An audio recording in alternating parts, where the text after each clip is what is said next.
Hey everyone, hope you're doing great. Welcome back to my channel. In today's video, we'll dive into what if Deku disobeyed orders to do what felt right. Smash that subscribe button, and be sure to peek at the description below. Let's begin. The autumn air in Esaha City was crisp, carrying the scent of exhaust fumes and impending winter. It was the kind of day that felt ordinary, deceptively so. The sky was a hard, brilliant blue, stretching over the urban sprawl where people moved like blood cells through the veins of a concrete giant, oblivious to the antibodies patrolling the streets. Izuku Midoriya adjusted the heavy combat boots of his costume, the soles scraping against the pavement. He was nervous. That wasn't new, of course. Izuku was almost always nervous, but this was different. This wasn't a school exercise or a villain attack where the objective was clear.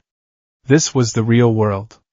This was the work-study, and walking beside him was the sun personified. Chin up, Midoriya!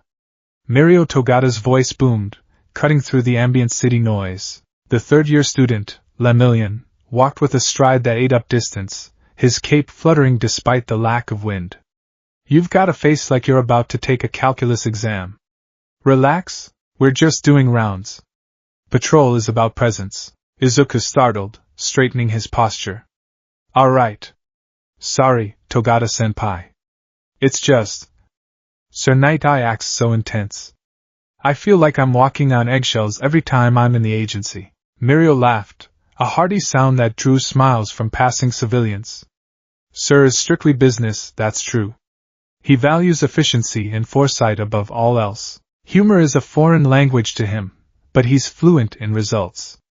Just watch, learn, and try not to trip over your own feet. I'll do my best, Izuku said, his grip tightening on the straps of his gauntlets. Foresight. That was the word of the week. Sir Night Eye, All Might's former sidekick, believed that a hero's greatest weapon wasn't their punch, but their ability to see the path ahead, to calculate, to deduce, to prepare. Izuku had spent the last week drowning in paperwork and lectures on the importance of maintaining the long game. Don't rush. Don't act on impulse. Gather evidence. Build the case. Be efficient. They turned a corner, moving away from the bustling main thoroughfare and into a quieter district. The shadows stretched longer here, the buildings huddled closer together. It was a residential area mixed with small warehouses, the kind of place where silence felt heavy. We're entering the patrol zone near the Shai Hasaikai's known territory, Mirio said, his voice dropping an octave, losing some of its boisterous edge. Keep your eyes open, but don't stare. We aren't here to provoke. We're just eyes on the ground. Understood, Izuku whispered. One for all hummed beneath his skin, a low-level static of anxiety. He scanned the alleys, his green eyes darting from shadow to shadow. A hero saves people. That was All Might's doctrine. A hero ensures the mission succeeds. That was Night Eye's. Izuku was trying desperately to reconcile the two. They passed a narrow alleyway, flanked by drab brick walls. It was dark, the sun unable to penetrate the gloom between the structures. Slap. Slap. Slap. The sound was small, frantic. Bare feet hitting dirty concrete. Izuku stopped. Mirio paused a step later, turning back. Midoriya, did you hear? Before he could finish, a small blur shot out of the darkness. It was low to the ground, moving with a desperate, clumsy speed. The figure collided with Izuku's leg, not with force, but with the exhaustion of someone collapsing. Izuku instinctively dropped to one knee, his hands hovering, unsure. It was a girl. She couldn't have been more than 6 or 7. Her hair was a pale, tangled mess of bluish-white, long and unkempt. She wore a simple hospital gown that was too thin for the chill in the air, covered in grime. But it was her arms and legs that made Izuku's breath hitch. They were wrapped in bandages, fresh ones stark white against her pale skin, and she was shaking. It wasn't a shiver from the cold. It was a vibration that seemed to come from her marrow, a frequency of pure, unadulterated terror. She clutched the fabric of Izuku's hero costume, her knuckles white, burying her face into his leg. Don't go. The voice was a rasp, barely audible. Hey there, Izuku said softly, his heart beginning to hammer against his ribs. It's okay. You fell down. Are you hurt? Mirio was beside him in an instant, his expression shifting from cheerful to alert. He scanned the alleyway the girl had run from. A lost child? In this outfit? She's terrified, Izuku murmured, placing a hand gently on the girl's shoulder. She flinched violently at his touch, shrinking away before grabbing him tighter, as if he were a life raft in a hurricane. It's okay, he repeated, trying to inject the all-might confidence into his voice. I'm a hero. I'm sorry about my daughter. The voice came from the shadows. It was smooth, calm, and terrifyingly polite. Izuku looked up. Emerging from the alleyway was a man. He wore a green parka with a purple fur collar, and his hands were encased in white medical gloves. But the defining feature was the mask, a plague doctor's beak, crimson and gold, hiding the lower half of his face. His eyes, visible above the leather, were cold, dead things. Overhaul. Kai Chisaki. The young head of the Shai Hasaikai. The target. Mirio's demeanor shifted instantly. He straightened up, placing himself slightly between the man and Izuku, adopting a relaxed, non-threatening posture. It was the stance of a professional de-escalating a situation. Ah, your daughter? Mirio said, his tone light, masking the tension. She seems to have had quite a scare. She ran right into my partner here. Kids are full of energy, huh? Overhaul stopped a few meters away. He didn't look at Mirio.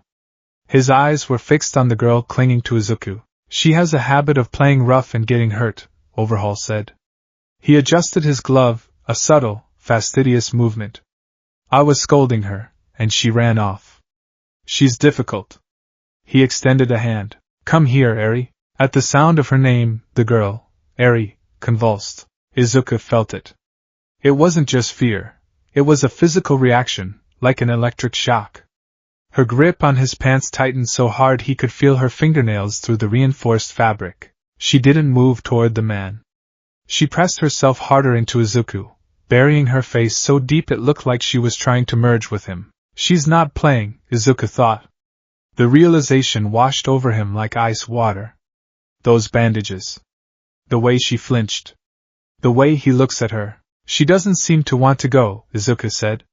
The words left his mouth before he could filter them through Night Eye's protocols. Mirio's hand landed on Izuku's shoulder. A warning. Don't engage. Follow the procedure. Midoriya, Mirio said, his voice breezy but his grip firm. Don't be rude to the man. She's probably just throwing a tantrum. You know how kids get when they're in trouble. Mirio looked at Overhaul, offering an apologetic smile. Sorry about that. We're just on patrol. We don't want to interfere with family matters. This was the plan. This was the logic. They were investigating the Shai Hasaikai for the distribution of illegal drugs. They had no proof of abuse, no warrant, and engaging the leader now would tip their hand. It would alert the organization that the heroes were watching. It would drive them underground. It would ruin the investigation Sir Night Eye had spent months building. The long game. Mirio squeezed Izuku's shoulder again. Stand down. Izuku knew he should stand up. He should apologize, hand the girl over, and walk away.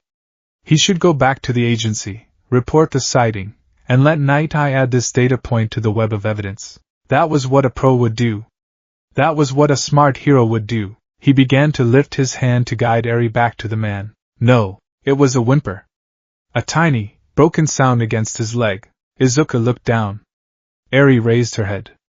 Her red eyes were wide, swimming with tears that refused to fall, held back by sheer terror. Please, she whispered.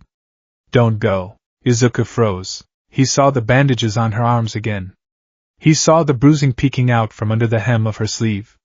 But mostly, he felt the trembling. It was a vibration that traveled up his arm and rattled his very soul. It was the vibration of someone who knew pain intimately. He looked at Overhaul. The man's eyes were narrow, impatient. There was no love there. No parental concern. Only the annoyance of a man who had dropped his wallet. Eri, Overhaul said, his voice dropping a degree. Don't make me count. The killing intent spiked. It was subtle, but Izuku had faced sting. He had faced muscular. He knew what a murderer smelled like. This man, standing in the afternoon sun, reeked of blood. If I hand her over, Izuku thought, the world's slowing down, what happens to her? Logic says, we save her later. We save everyone later. Instinct says, there is no later for her. Midoriya, Mirio hissed, low enough that only Izuku could hear. We have to go. Orders. Orders.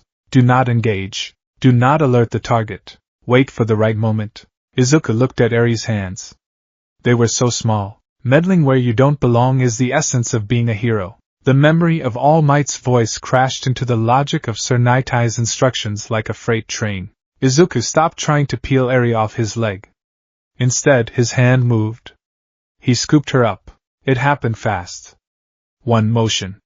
He pulled her from the ground and held her against his chest, shielding her head with his hand. She was incredibly light, frail as a bird. Mirio blinked, his smile faltering. Midoriya? Overhaul went still. The air in the alley grew heavy, suffocating. What do you think you're doing, hero? Izuku stood up. The green lightning of One for All sparked around his body, faint at first, then brightening, crackling like a warning beacon. 5%. 8%. She's scared, Izuku said. His voice wasn't trembling anymore. It was hard. She's terrified of you. She's a child, Overhaul replied, taking a step forward. The glove on his right hand seemed to glow in the sunlight. Children are irrational. Midoriya, Mirio warned, his voice urgent now. Think about what you're doing. The mission. I am thinking. Izuku snapped, surprising even himself. He turned his head slightly to Mirio, his eyes burning with green intensity. Mirio, look at her. Look at her arms. Mirio faltered, his gaze dropping to the bandages. He saw the fresh blood seeping through the gauze. He saw the way Eri was burying her face in Izuku's chest, trying to make herself disappear. I can't ignore this, Izuku said, turning back to Overhaul. I won't. You're making a mistake, Overhaul said. He didn't shout. He didn't scream. He sounded disappointed. You're complicating things. I hate complications. Tell me what you did to her, Izuku demanded, shifting his stance, preparing to move. I'm disciplining my daughter. Now give her back. No. The word hung in the air, heavy as lead. Mirio took a sharp breath. The line was crossed. The protocol was shattered. There was no going back to the investigation now. The suspect knew they were hostile. Overhaul sighed. He reached up and touched the ground with a single finger. Rumble. The concrete beneath them groaned. Suddenly, the alleyway floor erupted. Massive spikes of stone shot upward, twisting and jagged, aiming directly for Izuku and the girl. Look out! Mirio shouted. Izuku was already moving. Full cowling, 20%. He kicked off the wall, launching himself into the air, clutching Eri tight to his chest. Hold on! He yelled to her. The spikes shattered the wall where he had been standing a microsecond before. Debris rained down, dust choking the narrow space. Togata-senpai! Get back! Izuku shouted as he landed on a fire escape, the metal groaning under the impact. Mirio didn't retreat. He was the top student at UA for a reason. He adapted instantly. If the plan was broken, he would protect his partner. Mirio phased through the ground as a wave of disassembled matter swept toward him, popping up behind Overhaul. Power! He yelled, delivering a phantom punch to Overhaul's face. Overhaul didn't flinch. He touched the ground again, and a wall of spikes erupted between him and Mirio, forcing the hero to phase again to avoid being impaled. You heroes are diseased, Overhaul muttered, his voice amplified by the enclosed space. Sick with your own self-righteousness. You don't know the first thing about order. Izuku looked down from the fire escape. This was bad. They were in a narrow alley. Civilians were nearby. And Overhaul, his quirk was terrifying. He was reshaping the world with a touch. Eri, Izuku said, breathless. Hold on tight. Don't let go of my neck. She nodded against his chest, sobbing silently. Midoriya! We can't fight him here! Mirio yelled, popping out of a wall near the fire escape. Too much collateral. We need to retreat. I'm not leaving her. I know. Mirio yelled back, a grin breaking through his stress, though it looked strained. So we take her with us. Run. I'll cover your six. Izuku didn't hesitate. He smashed through the railing of the fire escape and leaped toward the rooftops. "Oh no, you don't," Overhaul said. He slapped his hands against the alley walls. The building screamed. That was the only way to describe the sound of metal and brick being torn apart at the molecular level. The two buildings flanking the alley began to dissolve and reform, twisting inward like grasping fingers. The alley was closing up, turning into a cage. A massive pillar of concrete shot up, intercepting Izuku's path. Smash! Izuku yelled, delivering a kick that shattered the stone, sending dust billowing into the air. He burst through the obstruction, landing on the roof of the adjacent warehouse. He didn't stop. He sprinted, his boots cracking the roofing material. Behind him, the alleyway had become a chaotic sculpture of spikes and twisted metal. Mirio was dancing through it, literally. He phased through attacks that would have skewered anyone else, his cape flashing as he appeared and disappeared, keeping Overhaul's attention. But Overhaul wasn't alone. From the shadows of the alley, 3 more figures emerged. They wore plague masks too. The Shy Hasaikai's precepts. "Boss!" one of them shouted. "We heard the noise. Retrieve the girl," Overhaul ordered, his voice icy. "Kill the green one. Leave Lemillion to me." Izuku reached the edge of the roof and looked down at the street below. It was a main road. Cars, pedestrians, confusion. People were stopping, looking up at the dust cloud rising from the alley. "Everyone clear the area!" Izuku screamed, his voice cracking with the strain. "Villain attack! Run!" The panic was immediate. Screams erupted as people scrambled. Izuku jumped down, using a street lamp to swing his momentum, landing in the middle of the intersection. He needed space. He needed eyes. Overhaul wouldn't destroy a city block with witnesses, would he? As if to answer him, the warehouse he had just jumped from exploded, not with fire, but with force.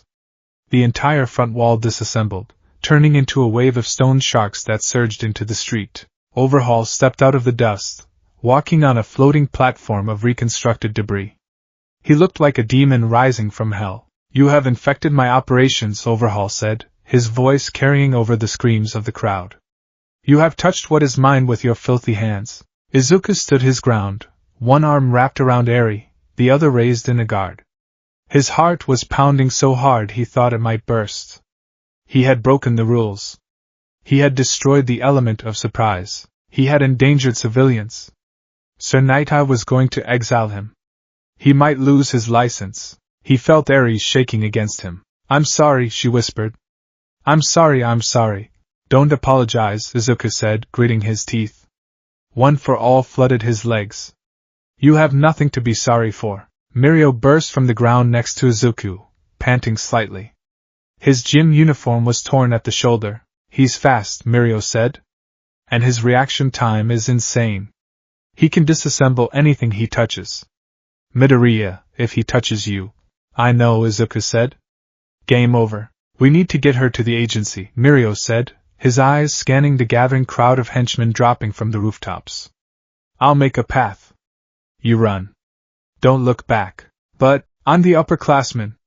Mirio shouted, his smile returning, dazzling and fierce. "Let me do my job. I'll hold them off. You save the girl." Izuku looked at Mirio. He saw the trust there. And the fear.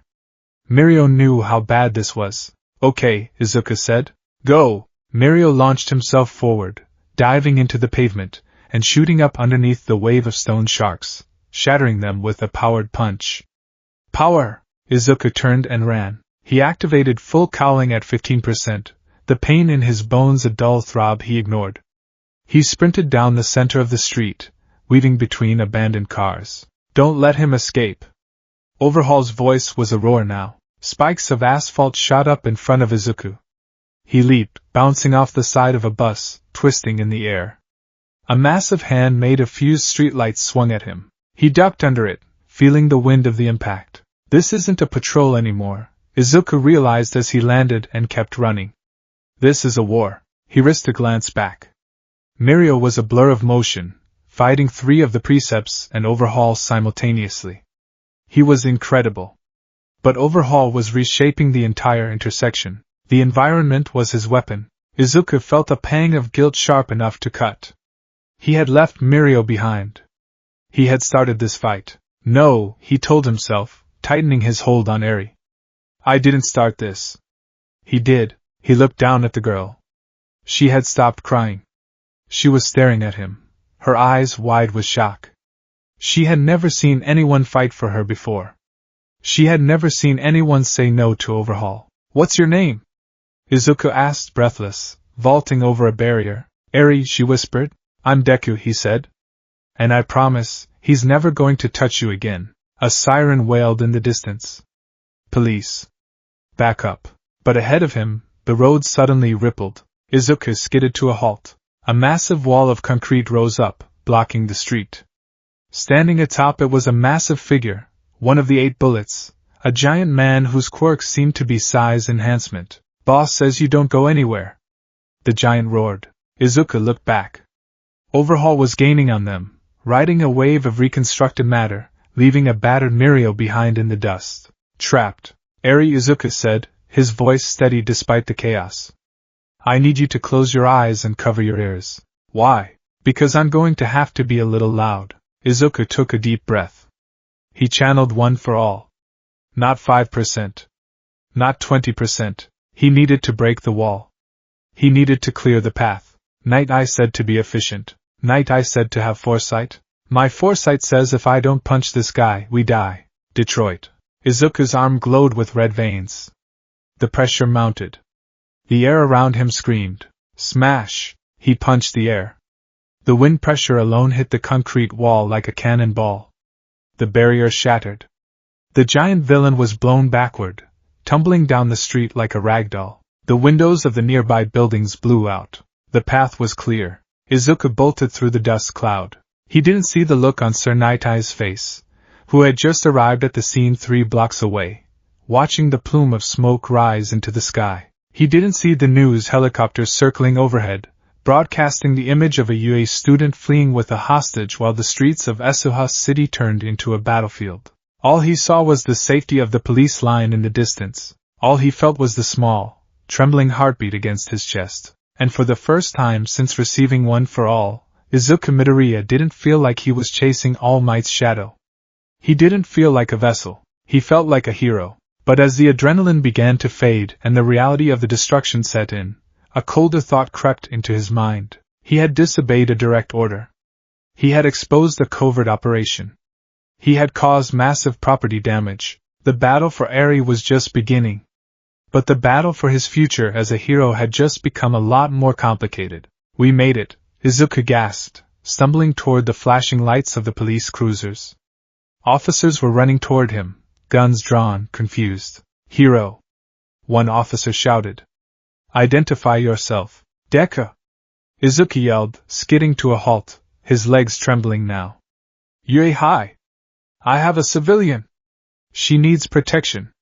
The Shaiha Saikai, they're attacking. The officer looked at Eri, then at the destruction behind Izuku. Secure the perimeter. Call for backup. We have a code red. Izuku collapsed to his knees, not from exhaustion, but from relief. He set Eri down gently, but she refused to let go of his sleeve. It's okay, he panted, smiling at her. It was a weak, wobbly smile, but it was real. You're safe. Eri looked at him. She reached out with a bandaged hand and touched his cheek. You saved me. Yeah, Izuku said, tears pricking his eyes. I did. Behind them, the sounds of battle raged on. Mirio was still fighting. Overhaul was coming. Night Eye was coming. Izuku looked back at the smoke rising above the city. He knew he was in trouble. He knew he had broken everything. But looking at Eri, who was no longer shaking, Izuku knew something else. He was right. And he would do it again in a heartbeat. The asphalt of the main thoroughfare was still warm, but the air above it had turned frigid with malice. The wail of sirens cut through the mid-afternoon haze, a dissonant symphony to the chaos Izuku Midoriya had just unleashed. He knelt on the pavement behind the police line, his chest heaving like a bellows.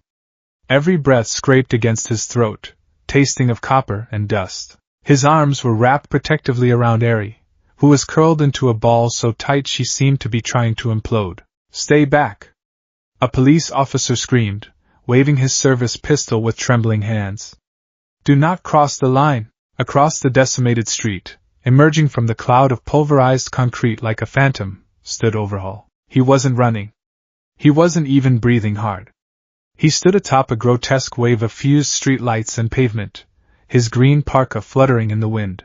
The gold of his plague mask caught the sun, a singular point of brightness in the gloom. "You misunderstand the situation, officer," Overhaul said. His voice wasn't loud, but it carried an uncanny acoustic quality, amplified by the sudden silence of the terrified crowd. "I am not crossing a line. I am retrieving my property. And you are all contaminants in my way." Izuku tightened his grip on Eri. "He's not stopping," he rasped. "Officer, he's going to kill everyone here. We have backup inbound." The officer yelled, though he looked ready to bolt. Overhaul raised a gloved hand. He touched the mass of debris beneath his feet. Rumble. The ground didn't just shake, it rippled. The 4-lane road disintegrated. The asphalt turned into fluid spikes, shooting forward like a tsunami of spears. It was an attack designed to wipe out the entire police blockade in a single stroke. "Move!" Izuku screamed. He tried to stand, to summon one for all, but his legs were jelly. He had pushed 20% for too long, too recklessly. The shadow of the spikes loomed over them. Smash! The sky darkened for a split second, followed by a concussive boom that rattled Izuku's teeth.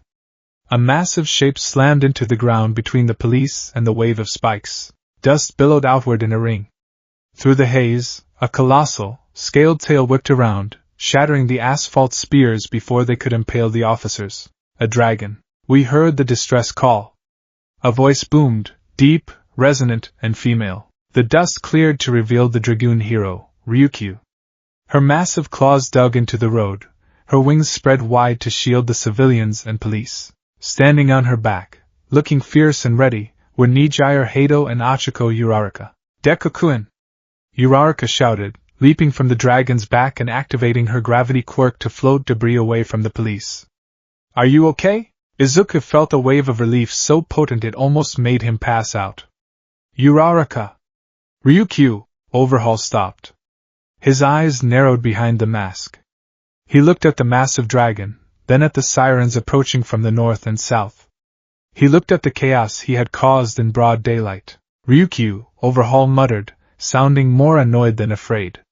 Top 10. How inconvenient. From the alleyway, Mirio Togata limped into view. His costume was tattered, his face bruised, but his eyes were blazing. He moved to stand beside Ryukyu, placing himself between the villain and Izuku. "It's over, Chisaki!"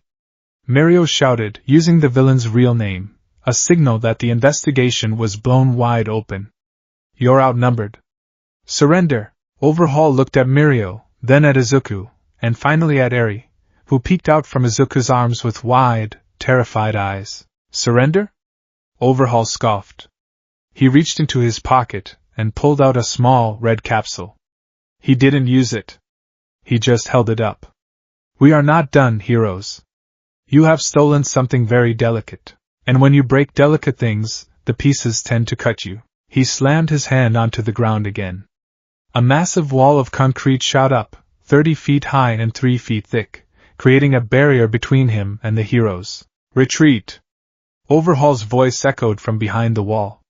"Chronostasis, get the precepts. We're leaving. He's running!" Nijire shouted, charging up her wave motion beams. She blasted the wall, blowing a hole through it, but the space behind was empty. A hole in the ground suggested they had escaped into the sewers or a pre-prepared tunnel. "Don't pursue," Ryukyu ordered, shifting back into her human form, though she kept her claws partially transformed. "We don't know the terrain underground. We need to secure the civilians and the hostage." The adrenaline dump hit Izuku all at once. The green lightning faded from his skin, leaving him feeling heavy and bruised. He slumped against the wheel of a police cruiser. Eri was still clinging to him. Her grip hadn't loosened for a second. It's gone quiet," Izuku whispered to her. "He's gone." Eri didn't speak. She just buried her face deeper into his torn costume, shivering. Uraraka ran over, her face pale with worry. "Deku-kun! You're bleeding!" I'm fine, Izuku lied. Just scratches. He looked up at Mirio, who was walking toward them. Mirio's usual beaming smile was gone, replaced by a grim, tight line. Midoriya, Mirio said. His voice was flat. Togata-senpai, Izuku breathed. Save it, Mirio said, though not unkindly. He crouched down, looking at Eri. We need to get to the agency.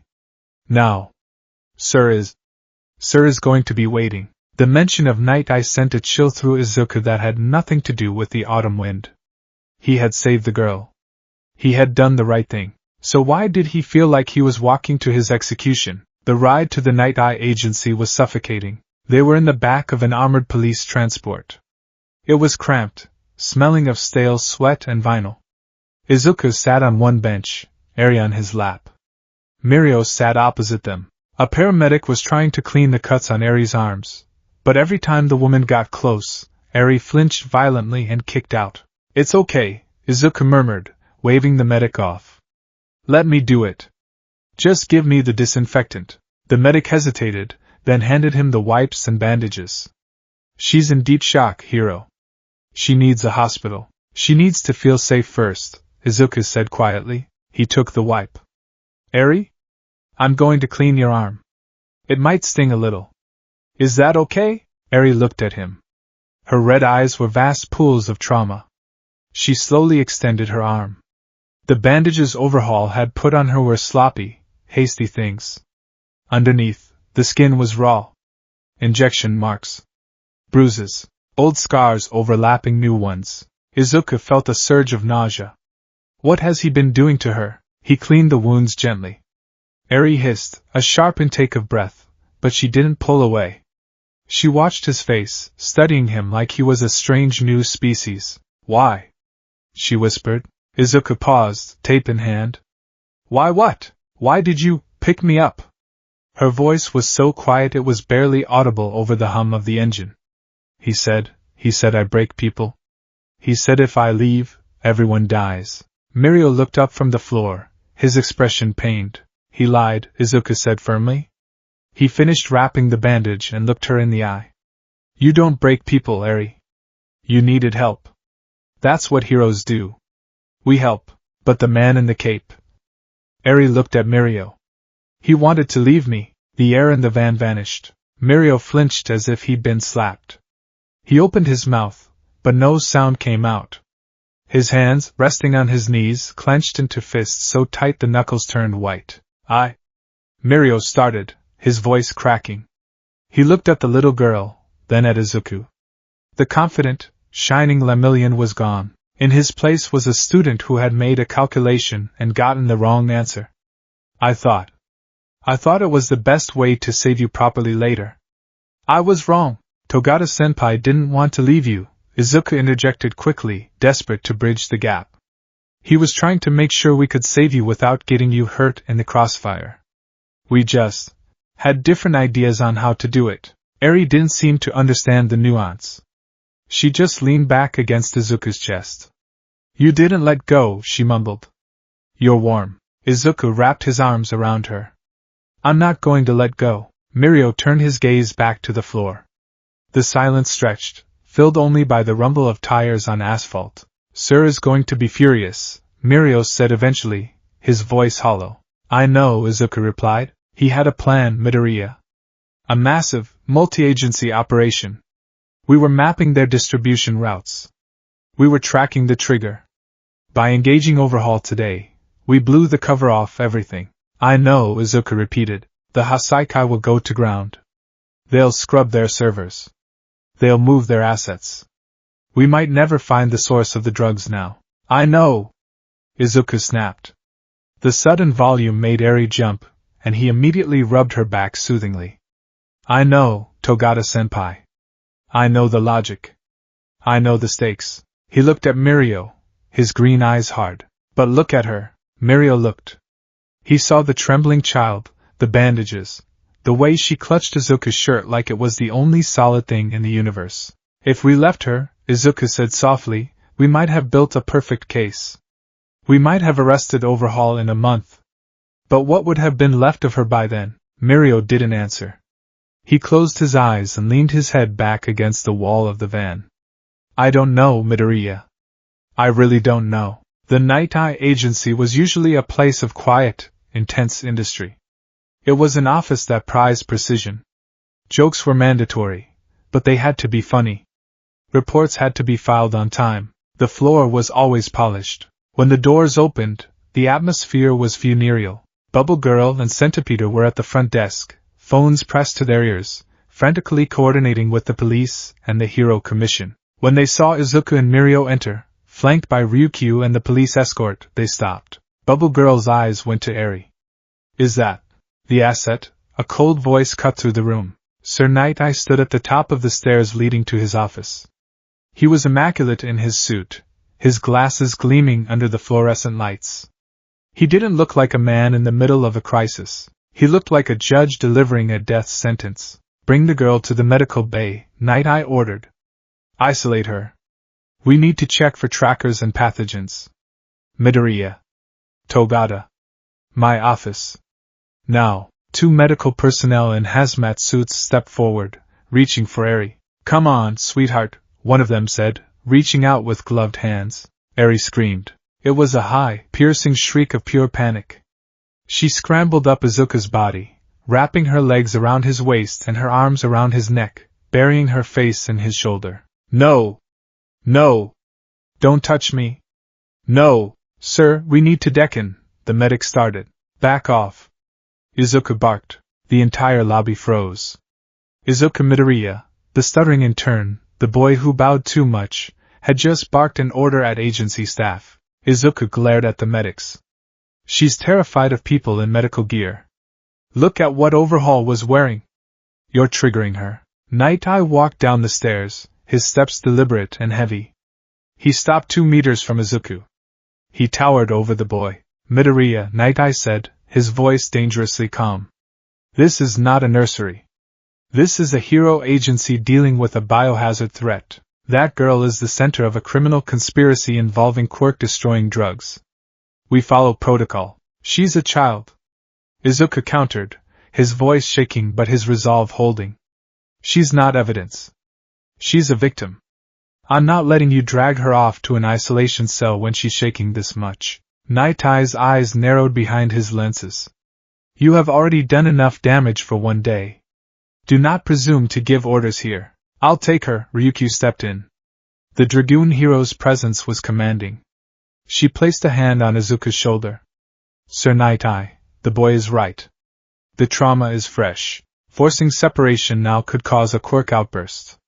We don't know what her quirk is. Rewind, Izuku said. Night Eye paused. What? Her quirk, Izuku said. I think it's some kind of reversion. When I fought Overhaul, she did something to my arm. But it didn't hurt.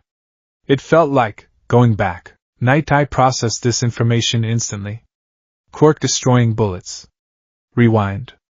The connection is biological. Fine, Night Eye conceded, though his tone was icy.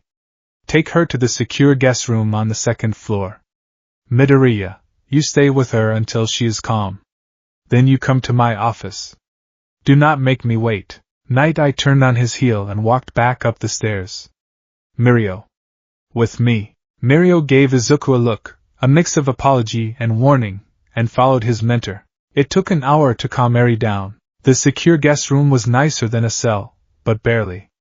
It had a bed, a window with reinforced glass, and a small table. Izuku sat on the edge of the bed, while Eri sat in the center, wrapped in a blanket Ryukyu had found. She was eating an apple slice. Slowly. Suspiciously. As if she expected it to explode. Is it okay? Izuku asked. Eri nodded. It's sweet. Apples are good, Izuku said with a weak smile. Maybe later we can get you a candy apple. Those are even sweeter. Candy apple? Eri tested the words. Yeah. It's an apple covered in red sugar. Eri touched her horn. Like me? Izuku's heart broke a little more. No. Well, yes, but good. A good kind of red. There was a knock on the door. It was Gran Torino. The elderly hero leaned on his cane, his face uncharacteristically serious. Kid, Torino grunted. She okay? For now, Izuku said softly. Night-Eye is waiting. The police commissioner is on the line. It's a mess out there, Deku. The media is running footage of you fighting in the street on loop. Izuku stood up. He looked at Eri. Eri, I have to go talk to the other heroes. This is Gran Torino. He's my teacher's teacher. He's safe. Can you stay with him? Eri looked at the old man. Gran Torino, usually grumpy, softened his expression. He reached into his pocket and pulled out a taiyaki pastry. I got food, Torino grumbled. Eri looked at Izuku. You'll come back? I promise, Izuku said. I'm not leaving the building. Eri hesitated, then nodded. Izuku took a deep breath, straightened his torn costume, and walked out the door. He felt like he was walking to the gallows. Sir Night-Eye's office was a shrine to All Might. Posters, limited edition figures, memorabilia. It was usually a comforting sight for Izuku, a shared language of fandom. Now, the smiling face of the symbol of peace felt like it was judging him from every wall. Night-Eye sat behind his desk, hands clasped. Mirio stood by the window, looking out at the city. Bubble Girl was in the corner, taking notes on a tablet, looking terrified. Izuku walked to the center of the room and stood at attention. Report, Night-Eye said. Not sit down. Not explain. Just report. We encountered the target, Chisaki Kai, at 1400 hours in Sector 4, Izuku began, his voice steady. The subject, Eri, ran out of an alleyway and collided with me. She showed signs of severe physical abuse, fresh bandages, trembling, verbal confirmation of fear, and then? Night-Eye prompted. I attempted to de-escalate, Izuku said. But when Overhaul demanded her return, she displayed extreme panic. I made a judgment call. I determined that returning her to his custody posed an immediate threat to her life. A judgment call, Night-Eye repeated. He stood up slowly. You call that judgment? I call it impulse. I call it arrogance. Sir, Mirio started. Midoriya was quiet, Mirio, Night-Eye snapped. He walked around the desk, stopping inches from Izuku. Do you have any idea what you have done, Midoriya? We have spent months building this case. We needed to find the manufacturing facility. We needed to find the distribution network. We needed to capture the entire organization. Night-Eye gestured to the window. Because you couldn't control your emotions, Overhaul has escaped. He knows we are onto him. He will destroy the evidence. He will move the bullets. If those quirk-destroying drugs hit the black market because we failed to stop the source, thousands of heroes could lose their quirks. Society could destabilize. Night-Eye leaned in, his yellow eyes boring into Izuku's soul. You saved one child today. But your impatience may have doomed thousands. Is that the math of a hero? Is that the logic of a symbol? Izuku took the verbal blow. He felt the weight of it. The logic was sound. The utilitarian argument was perfect, but he remembered Eri's hand. He remembered the heat of her tears on his leg. It wasn't impatience, Izuku said quietly. Excuse me? Izuku looked up. He met Night-Eye's gaze. It wasn't impatience. And it wasn't arrogance. Then what was it? Stupidity? It was humanity, Izuku said. Humanity does not solve crimes, Midoriya. Night-Eye slammed his hand on the desk. Foresight solves crimes. Planning solves crimes. All Might became the symbol of peace because he didn't just punch. He smiled, he planned, he ensured safety. You think you are worthy of his power? You are a reckless child with a shotgun. Sir, that's too far, Mirio said, stepping forward. Is it? Night-Eye turned to Mirio. You followed orders, Mirio. You saw the bigger picture. You were willing to bear the pain of letting her go to ensure we could save her and everyone else later. That is the fortitude of a number one hero. Midoriya lacks that discipline. Izuku clenched his fists at his sides. The comparison stung. Mirio was perfect. Mirio was logical. Mirio was what Night-Eye wanted, but Mirio had looked like he wanted to die in that van. You're wrong, Izuku said. Night-Eye froze. What did you say? Izuku stepped forward. You're wrong, Sir Night-Eye. All Might didn't become the symbol of peace because he had a perfect plan. He became the symbol because he was there. Because when people were scared, he didn't wait for a warrant. He saved them. We are not talking about a bank robbery, Night Eye shouted back. We are talking about a syndicate. She was shaking. Izuku shouted, matching Night Eye's volume. She was begging me not to go. If I handed her back, if I let him take her back into that darkness, knowing what I saw, I wouldn't be a hero, I'd be an accomplice. The room went dead silent. Bubble Girl gasped. You speak of the long game, Izuku continued, his voice trembling now with emotion. You speak of saving the many. But if we can't save the one crying child right in front of us, then who are we saving the world for? What is the point of a system that requires us to let a little girl be tortured for the sake of evidence? Night Eye stared at him. His expression was unreadable, a mask of stone. That is a naive sentiment. Ideally, we save everyone. Realistically, we make choices. You chose one life over the mission. I chose to do what was right. Izuku insisted. Maybe I ruined the investigation. Maybe I made things harder. I'm sorry for that. But I am not sorry I saved her. He placed his hand over his heart. All Might told me. Meddling where you don't belong is the essence of being a hero. I meddled. And she's safe downstairs. If that makes me a bad hero in your eyes, then I don't want to be your kind of hero. Night Eye stared at him for a long, agonizing minute. The tension in the room was thick enough to choke on. Finally, Night Eye adjusted his glasses. He walked back behind his desk and sat down. Get out, he said softly. Sir? Mirio asked. Get out of my office. Go to the infirmary. Stay with the girl. Night Eye picked up a stack of papers. I have to clean up your mess. I have to call the police, the Hero Commission, and the other agencies. I have to convince them not to revoke your provisional license immediately. Izuku hesitated. Sir Night Eye. Go, Night Eye said, not looking up. Before I change my mind and expel you from this internship entirely. Izuku bowed, stiffly. Thank you, sir. He turned and walked out. Mirio lingered for a moment, looking at his mentor, then followed Izuku into the hallway. In the corridor, the silence was heavy. Mirio let out a long breath, slumping against the wall. Wow. I've never seen anyone talk to him like that. Not even All Might. I might have yelled too much, Izuku admitted, his anger draining away, replaced by anxiety. He hates me now. He doesn't hate you, Mirio said, rubbing the back of his neck. He's scared, Midoriya. He saw a future where All Might dies. He's obsessed with preventing bad futures. You're a variable he can't predict. That terrifies him. Mirio looked at Izuku, a sad smile on his face. You were amazing back there, by the way. In the office. And in the street. You were the one who held them off, Izuku said. You were the one who protected us. Yeah, but... Mirio looked at his hands. I hesitated. In the alley? I saw the bandages, same as you. But I listened to the order. I was going to let her go. You were doing what you thought was right, Izuku said. Maybe, Mirio whispered. But hearing you say that, about being an accomplice? It hit hard. He clapped a hand on Izuku's shoulder, trying to regain his composure. You have a strong heart, Midoriya. Maybe stronger than mine. Don't say that, Izuku said. We're a team.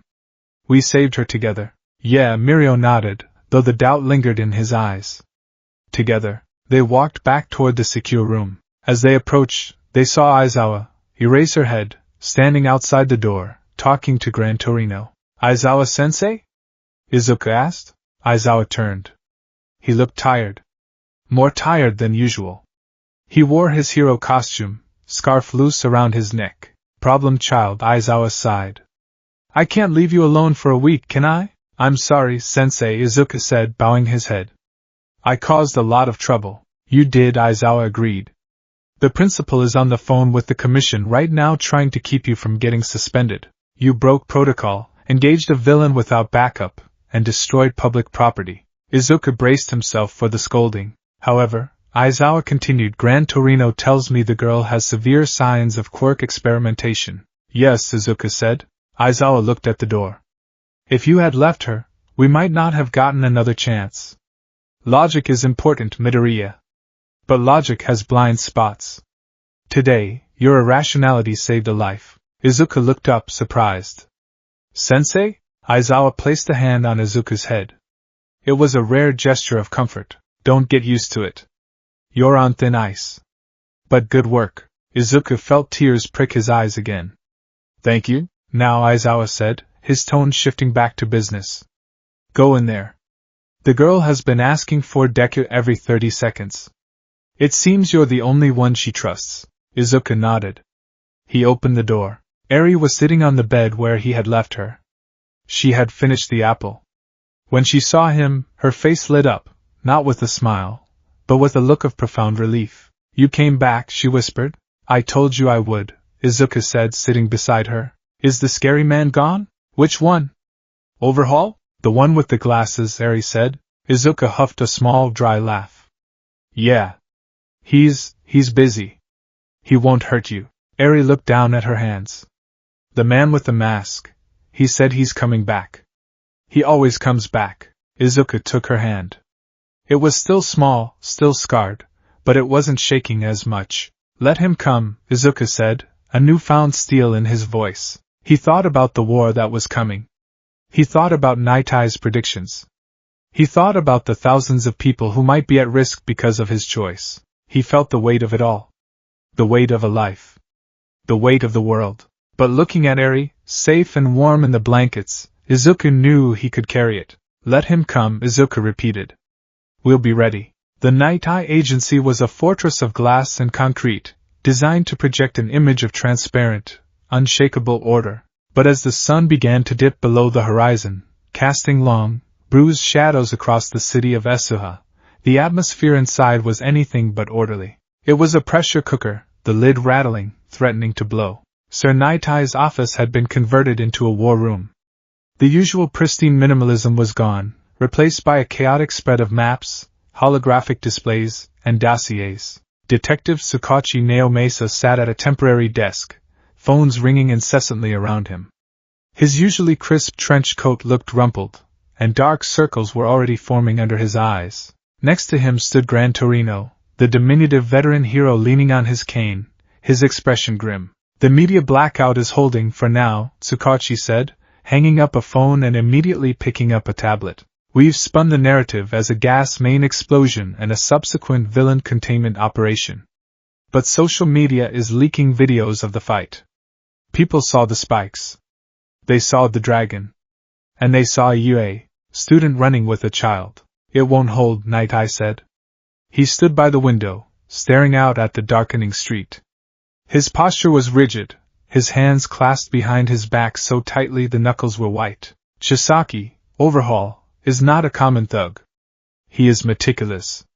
He knows that silence benefits us right now. If he stays quiet, it's because he is planning something loud. He's cornered, Gran Torino grunted, munching on a taiyaki he had seemingly produced from thin air. You corner a rat, it bites. You corner a Yakuza boss with a god complex? He goes to war. The plan is in tatters, Nightai muttered, more to himself than the others. The surveillance net. The tracking of the trigger distribution. The identification of the 8 bullets. All of it, rendered obsolete by one impulsive act. An act that secured the primary victim, a tired voice cut in. Shota Aizawa, Eraserhead, leaned against the doorframe. He looked exhausted, his eyes bloodshot and dry, but his gaze was steady. Don't start, Eraser, Nightai warned, turning slightly. Your student's heroism has cost us the strategic advantage. We are blind now. We don't know where the Hasaikai has retreated to. We know what they want, though, Aizawa countered, walking into the room. They want the girl. And we have her. That shifts the dynamic. We aren't hunting anymore, Nightai. We're defending. And that makes us targets, Nightai snapped. This agency is not a fortress designed for a siege. It is an investigative bureau. We have civilians nearby. We have staff. Then we move her, Tsukachi suggested. UA is the safest place in Japan right now. The barrier system, the teachers. Transport is risky, Gran Torino pointed out. If Chisaki is watching, a convey is just a big moving target. And if he has the kind of firepower Deku described, reshaping matter instantly, he can tear up a highway in seconds.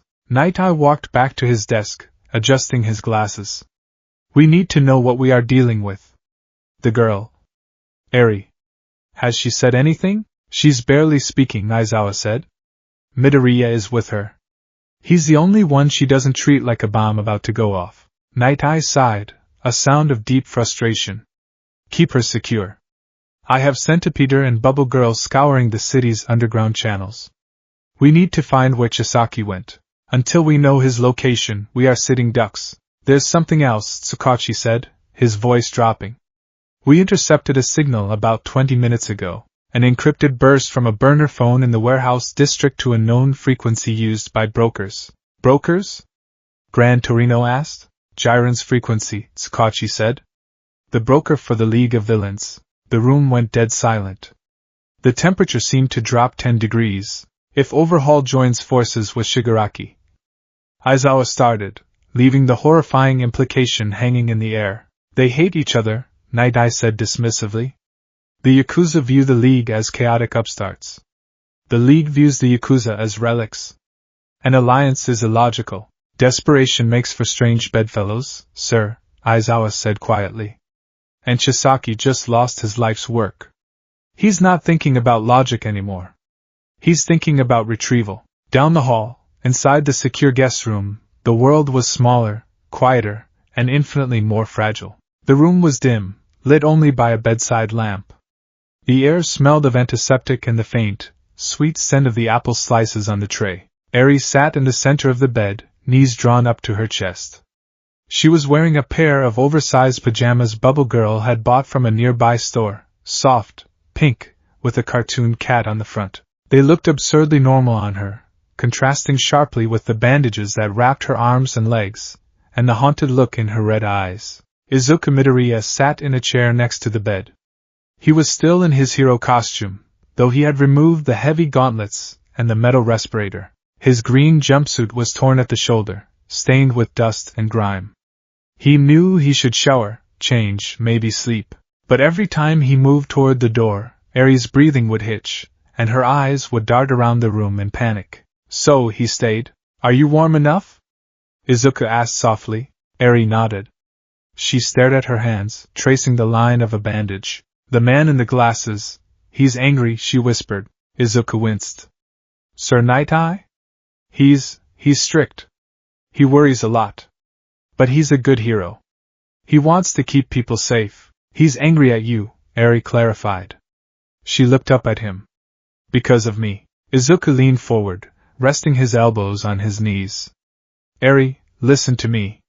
He's not angry because I saved you. He's angry because I didn't follow the rules. But sometimes, rules and doing the right thing aren't the same. What happened today? You don't have to carry that.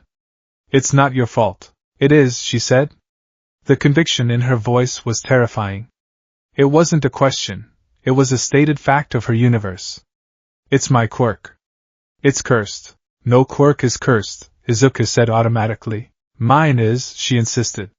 Her voice trembled. I make people disappear. My dad, he touched me, and then he was gone. Just clothes on the floor.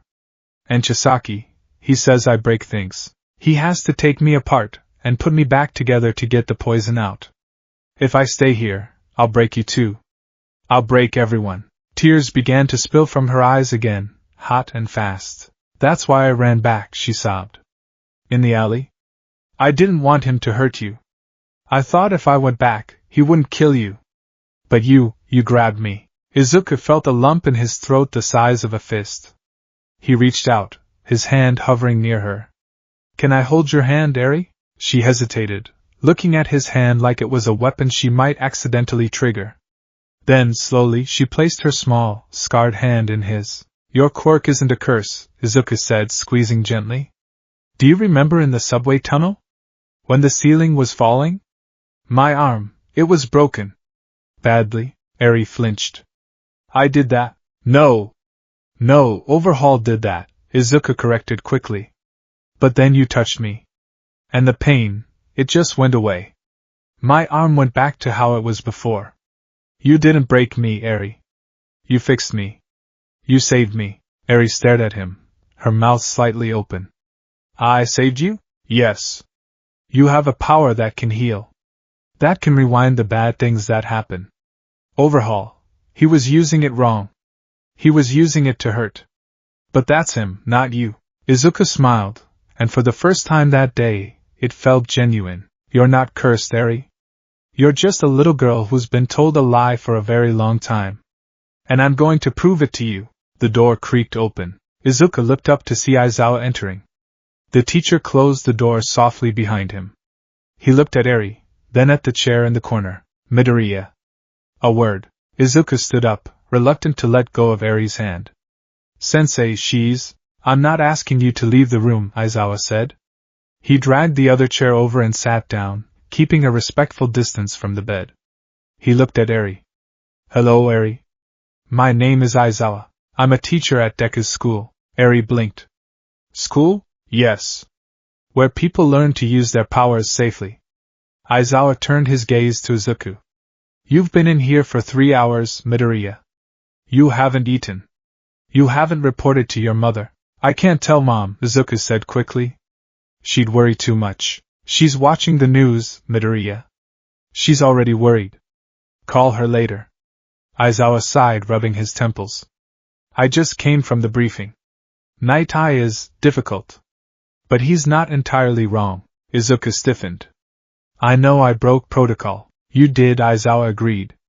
And if this were a classroom exercise, I'd expel you. Recklessness gets heroes killed. You engaged a quirk you didn't understand, against an enemy whose capabilities were unknown, in a populated area.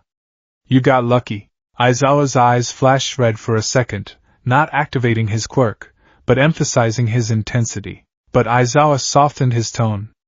Logic isn't everything. I've expelled over 100 students because they lacked potential.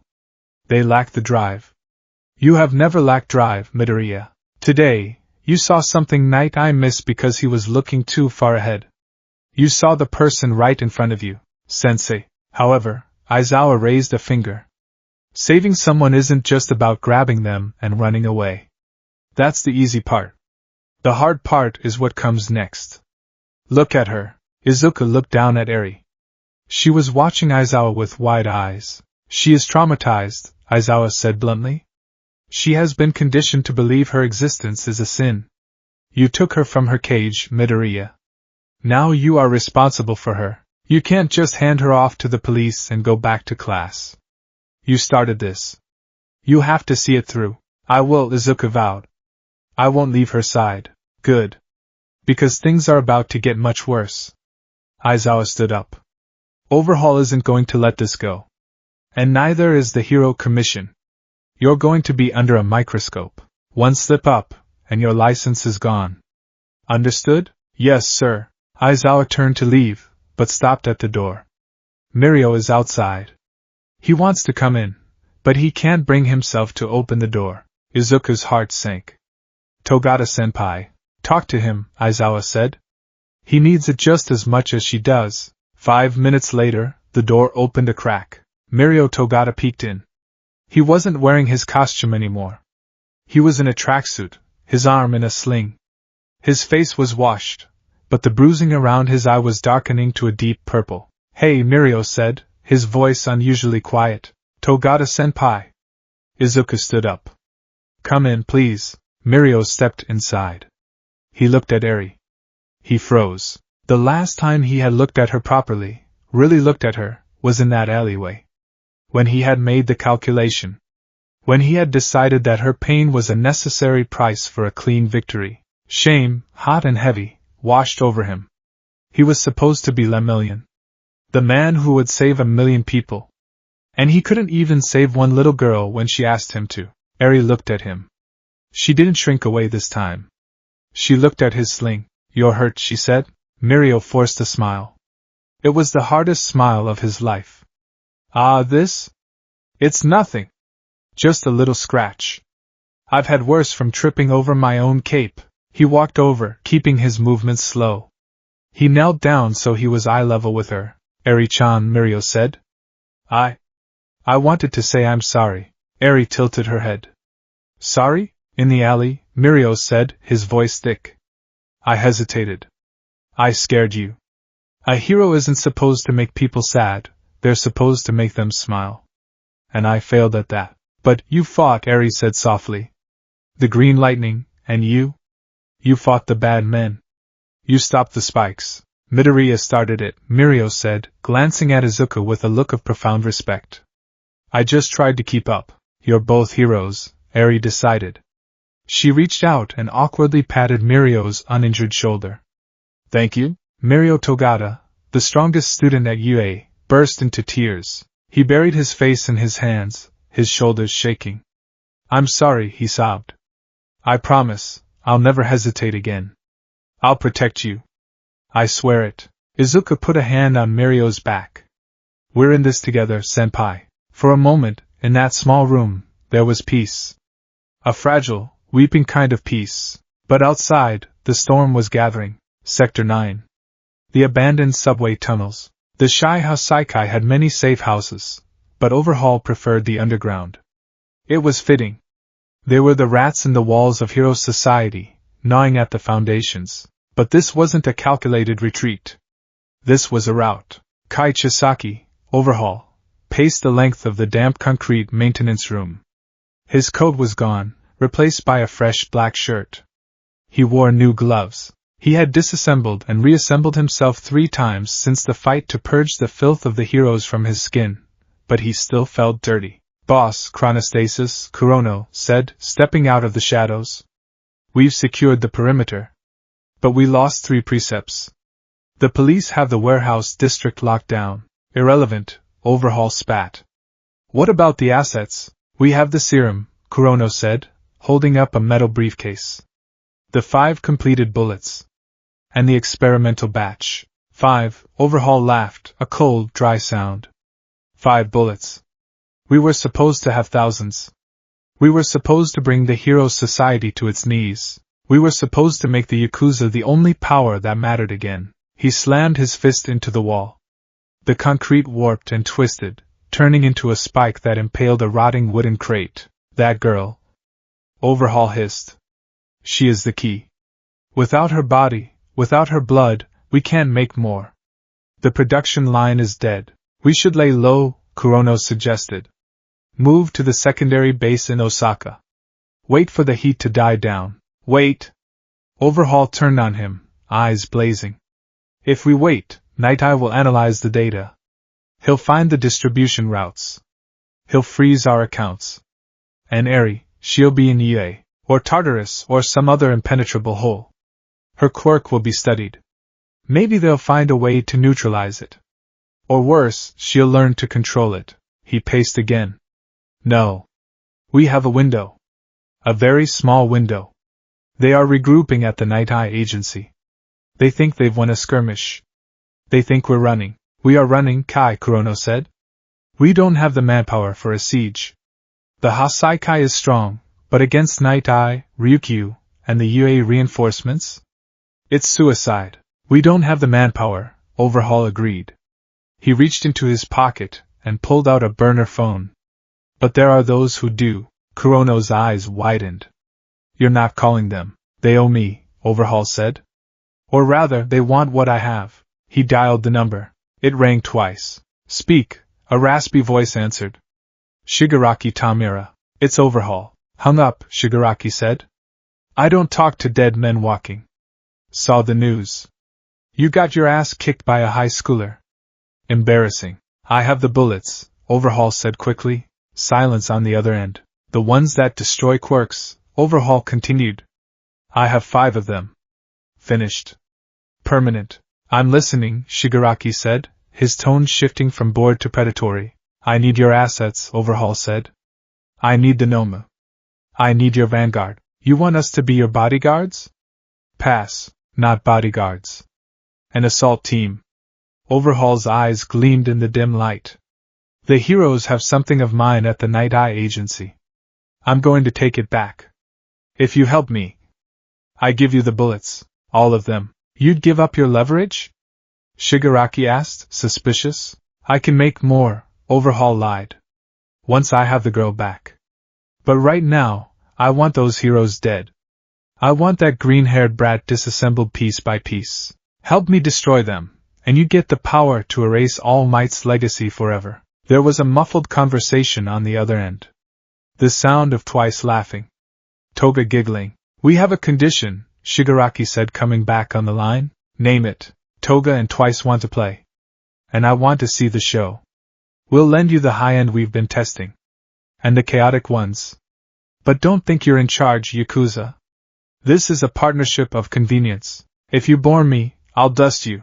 Agreed, Overhaul said. He hung up the phone and looked at Kurono. Prepare the men, Overhaul ordered. We attack at dawn. No. Sooner. We attack tonight.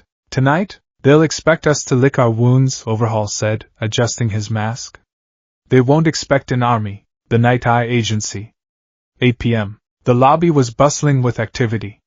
Sidekicks from Ryukyu's agency and Fat Gum's agency had arrived to bolster the security. Kirishima Aijiro, Red Riot, and Uraraka Achiko, Uravity, stood near the entrance, watching the stream of police officers setting up barricades outside. It feels heavy, doesn't it? Uraraka said, hugging her arms. Like the air is too thick.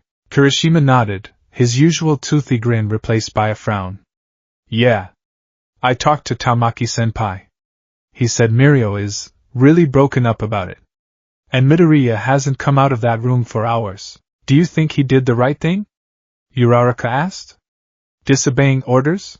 Kirishima hardened his skin unconsciously. It's not manly to break promises or rules. But leaving a little girl behind? That's not manly either. If I saw someone shaking like that, I don't know if I could have walked away. I think Deku-kun is amazing, Uraraka said firmly. But I'm scared. Night Eye looks like he's expecting the end of the world. Just then, the front doors opened. Fat Gum walked in, looking serious. Behind him walked Tamaki Amajiki, Sun Eater, looking at the floor. Status report. Fat Gum bellowed. We got word of movement in the lower districts. The rats are scurrying. They aren't scurrying away, a voice said from the stairs. Sir Night Eye descended, holding a tablet. His face was pale. Sensors on the perimeter just tripped, Night Eye said. Not one or two. All of them.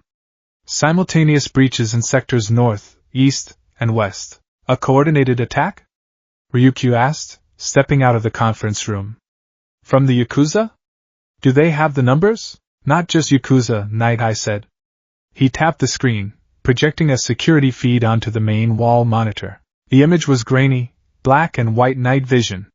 It showed the street 2 blocks away. A horde of figures was marching down the street. Men in plague masks.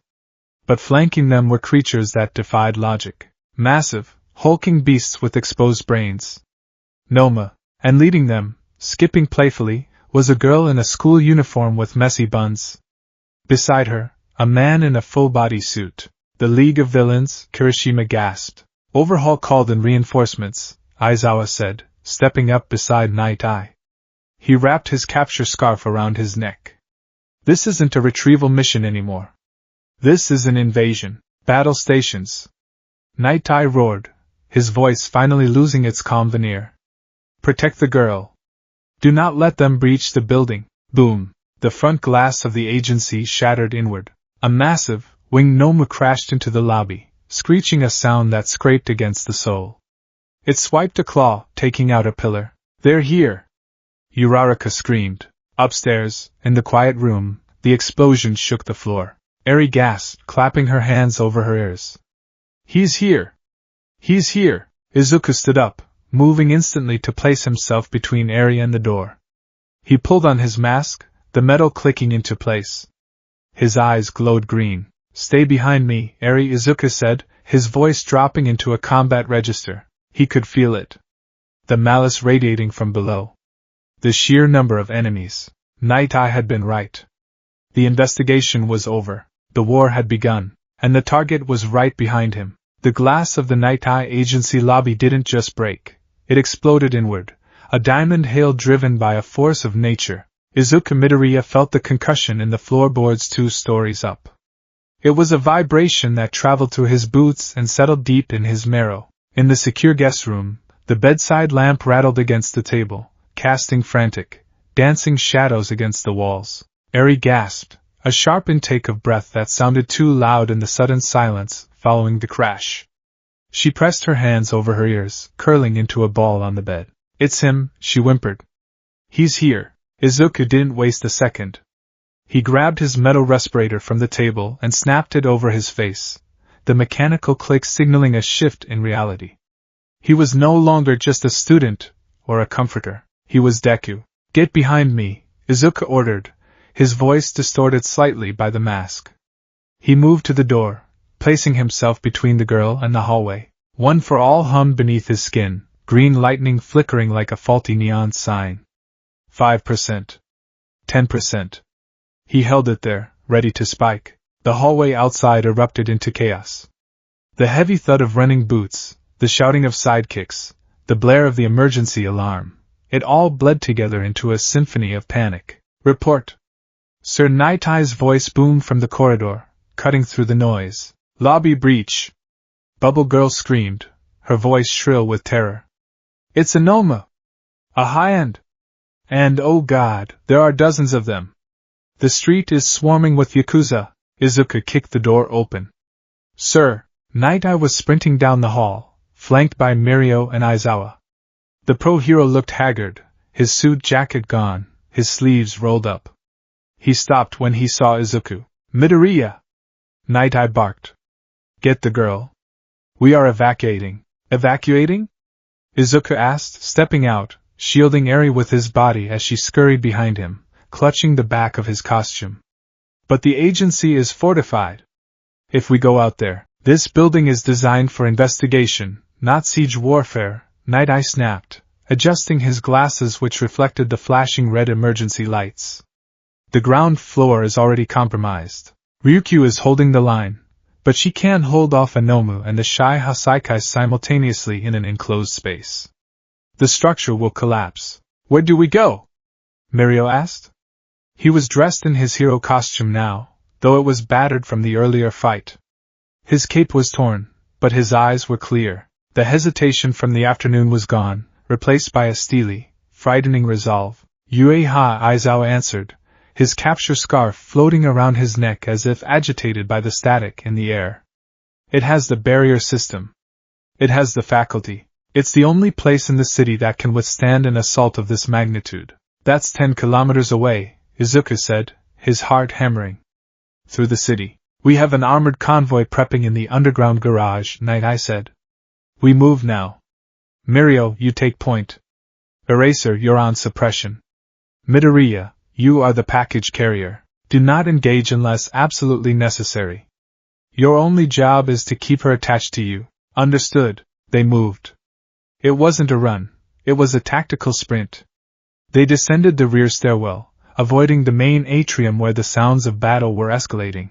The roar of a dragon, Ryukyu, shook the walls, followed by the sickening crunch of masonry. "Ryukyu!" Uraraka's voice came from behind them. She and Tsuyu Ajiri were running down the stairs, looking pale but determined. "She's buying us time," Nijire Hato said, floating above them in the stairwell, her hair spiraling with energy. "We have to make it count." They burst into the underground garage. It was cold, smelling of oil and concrete. 3 heavy armored police transports were idling, their engines growling. Gran Torino was already there, shouting orders to a squad of riot police. "Load up!" Torino yelled. "Formation Delta. Lead car takes the heat, rear car watches the flank. The package goes in the center." Eri Izuku knelt down for a split second, looking at the girl. She was trembling so hard her teeth were chattering. "I need you to be brave. Just for a little while longer. Can you do that?" Eri looked at the massive vans, then at the shaking ceiling where dust was falling like snow. I don't want you to get hurt." "I won't," Izuku lied. He didn't know that. But he had to say it. "Hop on my back." He hoisted her up. She wrapped her arms around his neck and her legs around his waist, burying her face in his cowl. He could feel her heartbeat against his spine, a frantic, bird-like rhythm. "Midoriya, inside." Mirio shoved him toward the middle van. Izuku scrambled in. The interior was cramped, lined with reinforced steel. Aizawa climbed in after him, followed by Mirio. Night Eye took the front passenger seat next to the police driver. Lock it down, Night Eye ordered.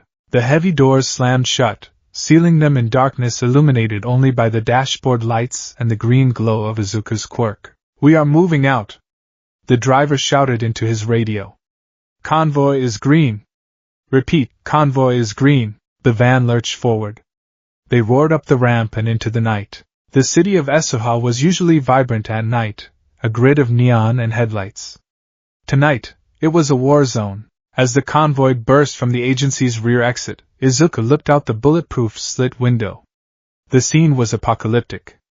The front of the Night Eye agency was engulfed in smoke. Ryukyu, in her full dragon form, was wrestling with a black, multi-armed Noma that was trying to rip the roof off the building. Below them, a sea of white-clad figures, the Yakuza rank and file, were clashing with police and sidekicks. Eyes forward, Aizawa commanded from the bench opposite Izuku. Don't look at the fight, you can't join. Izuku tore his eyes away. There are so many of them. How did Overhaul mobilize this many people so fast? He didn't, Night Eye said from the front, his eyes scanning the road ahead through the windshield. This is the League. Shigaraki has lent his pawns to create chaos. The Yakuza provide the discipline. The League provides the terror. It is a mutually beneficial parasitic relationship. They want us to panic, Mirio said. He was sitting by the door, his body tense as a coiled spring. He wasn't looking at Izuku. He was staring at the metal door as if he could see through it. They want us to break formation. We won't, Izuku said, tightening his grip on Eri's legs. We're getting to Ue. The convoy sped down the main avenue. The police sirens wailed, clearing the few civilian cars that remained on the road. For a moment, it seemed like they might make it. The speed of the vehicles was their best defense. Then, the radio crackled. Lead car to command. We have visual on. Wait, what is that? The road. It's crunch. The transmission cut to static. Through the front windshield, Izuku saw the lead van, the one carrying Gran Torino and the police squad, suddenly lurch upward. The asphalt beneath it erupted.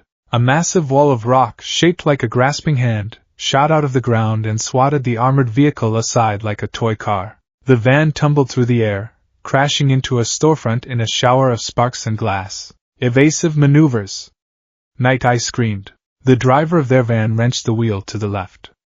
The heavy vehicle drifted, tires screaming, barely missing a second pillar of rock that burst from the street. Overhaul, Izuku hissed. He's here. Not just him, Aizawa growled. He kicked the rear doors open. Everybody out. The vehicles are death traps now. The van skidded to a halt sideways in the middle of the intersection. Izuku grabbed Eri and bailed out, landing in a crouch on the pavement. Mirio and Aizawa flanked him instantly. From the rear van, Fat Gum burst out, his massive body already absorbing the impact of the sudden stop. Kirishima and Tamaki Amajiki tumbled out behind him, taking combat stances. They were in the middle of a four-way intersection in the business district. The streetlights flickered and died, plunging them into semi-darkness. From the shadows of the cross streets, figures emerged. To the north, blocking the path to Ue, stood the 8 bullets.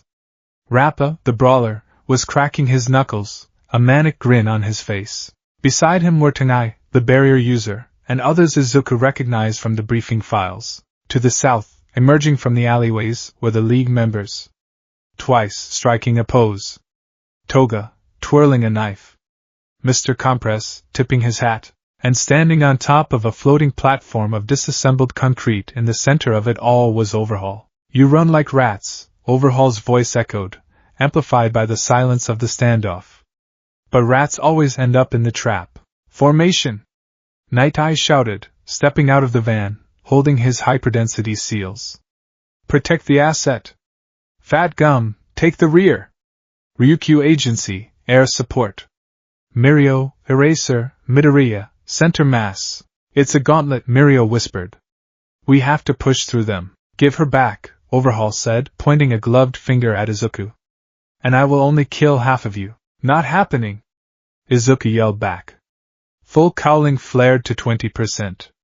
The green light illuminated Eri's terrified face peeking over his shoulder. She's not a thing. She's a person. Wrong answer, Overhaul sighed.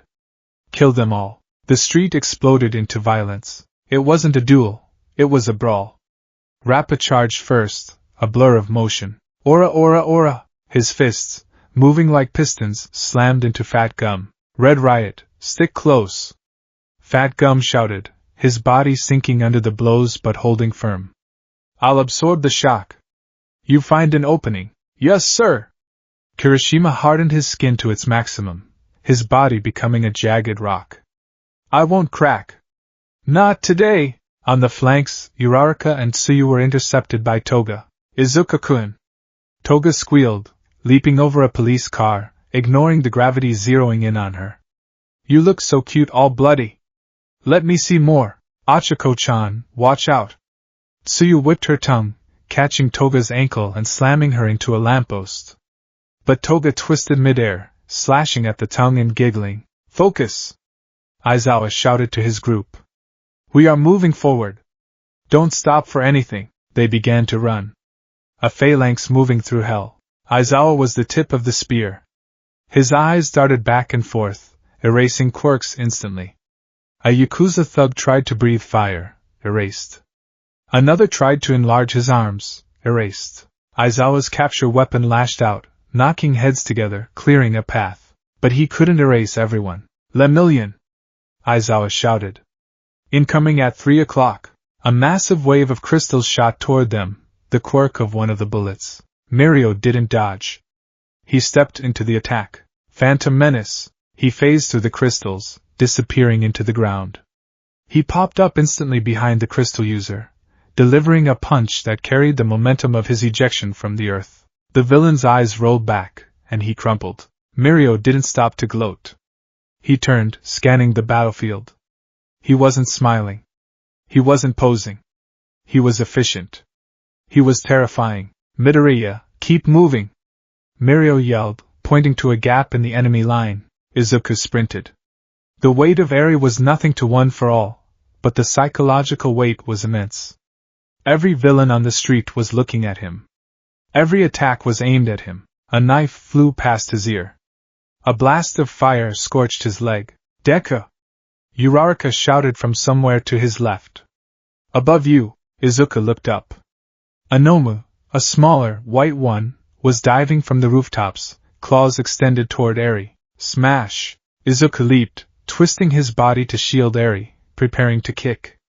But he couldn't generate enough power without hurting her from the recoil. Suddenly, a spiral of gold energy slammed into the Nomu, knocking it off course. Nijire Hato floated down, her hair glowing. Go, go, go! Nijire cheered, though her face was strained. I'll keep the skies clear. They were halfway through the blockade.